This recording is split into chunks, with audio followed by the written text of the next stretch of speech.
тарапынан жасалған жоспарлы науқан сияқты болып көрінуі мүмкін. Себебі бұл депутаттық сауалда Нұрбол Назарбаевтың қылмыстық қиянаттарына қатысты болмақ. Және бұл да оның жазықсыз азаматтарға жасаған зорлықтарын сөз ететін депутаттық сауал. Жоқ, Нұрбол Назарбаевқа қарсы мәжіліс тарапынан немесе депутаттар өзара ұйымдастырған ешқандай жоспарлы әрекет жоқ. Бұны тек атышулы әулет өкілдерінің елде 30 жылға жуық жасаған қиянаттық қысастығы мен заңсыздықтарынан зардап шеккен азаматтарға қатысты әділеттілікті орнатудың ғана әрекеті деп түсіну керек.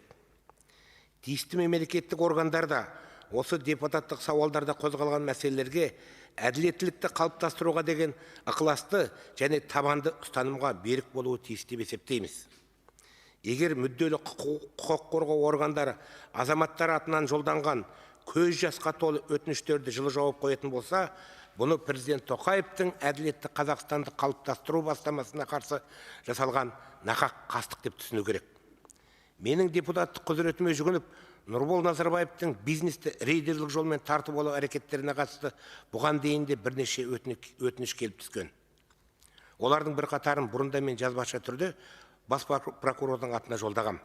Еске сала кетейін, әділетсіз деген бір емес, екеу емес, 1000-нан астам адамнан Алматы облысы Қарасай ауданы бұрынғы Каменский мал асылдандыру зауыты жұмысшыларының атынан келіп түскен өтінішті мен 3 рет депутаттық сауал ретінде жолдағаным осында отырған әріптестерімнің есінде болар.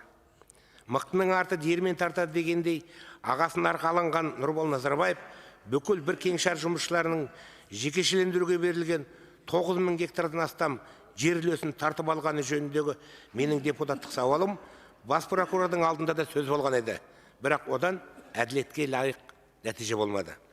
Міне сол мықты Нұрбол Назарбаев жасаған зорлықтан араша сұрап, рейдерлік жолмен тартып алынған бизнесін қайтарып беруді өтінген қарағандылық Қуат Ерментаев деген азаматтан тағы да өтініш келіп түсті.